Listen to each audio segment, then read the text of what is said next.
সালেহা আপনি লিখেছেন গর্ভাবস্থায় চেয়ারে বসে নামাজ আদায় করা যাবে কিনা।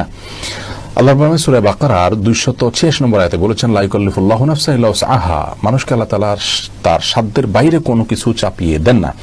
ইমরান ইবনে হুসাইন রাদিয়াল্লাহু তাআলা থেকে একটি হাদিস বর্ণিত হয়েছে সহিহ বুখারীতে।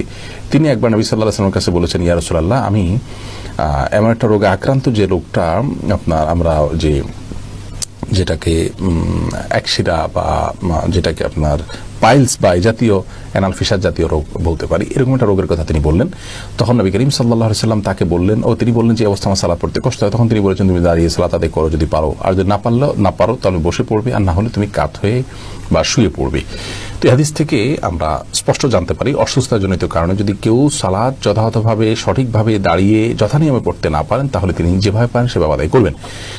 গর্ভাবস্থায় অনেক মেয়েরা খুব বেশি দুর্বল হয়ে পড়েন, শরীর ভার হয়ে পড়ে। এই অবস্থায় রুকু সিজদা উঠা বসা করাটা বিশেষ করে লাস্ট স্টেজে এসে অনেক সময় কঠিন হয়ে যায় এবং শরীরের যে ভারসাম্য আছে ধরে রাখতে পারেন না এবং পড়ে গিয়ে ক্ষতিগ্রস্ত হওয়া এবং গর্ভস্থ সন্তান ক্ষতিগ্রস্ত হওয়ার আশঙ্কা থাকে।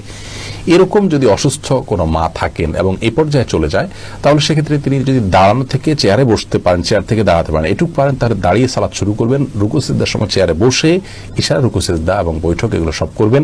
আবার পরবর্তী রাকাতের জন্য তিনি দাঁড়িয়ে যাবেন, যদি এটা তিনি করতে পারেন। আর যদি এটুকু কাজও তার জন্য রিস্কি হয় বা কষ্টকর হয় বা দুঃসাধ্য হয়, তাহলে সেক্ষেত্রে তিনি চেয়ারে বসেই সালাতের শুরু থেকে শেষ পর্যন্ত সালাত আদায় করতে পারবেন। আর যদি এরকম সমস্যা না থাকে, নিছক আরামায়েশের জন্য, নিছক তথাকথিত আপনার ভয় বা রিস্ক, যে রিস্কটা আসলে এরকম জোরালো কোনো রিস্ক না, এরকম মনে করে তিনি চেয়ারে বসে সালাত আদায় করেন, তাহলে কিন্তু সালাত হবে না। তার অবস্থাটা কতটা আপনার নিরুপায়ের অবস্থা সেটা আগে বের করতে হবে। যদি তিনি সত্যি নিরুপায় হন এবং রিস্কটা প্রবল থাকে উঠা বসা করে সালাত যথাযথভাবে করতে গেলে, তাহলে সেক্ষেত্রে অবশ্যই তার জন্য বসে সালাত আদায় করার সুযোগ আছে চেয়ারে।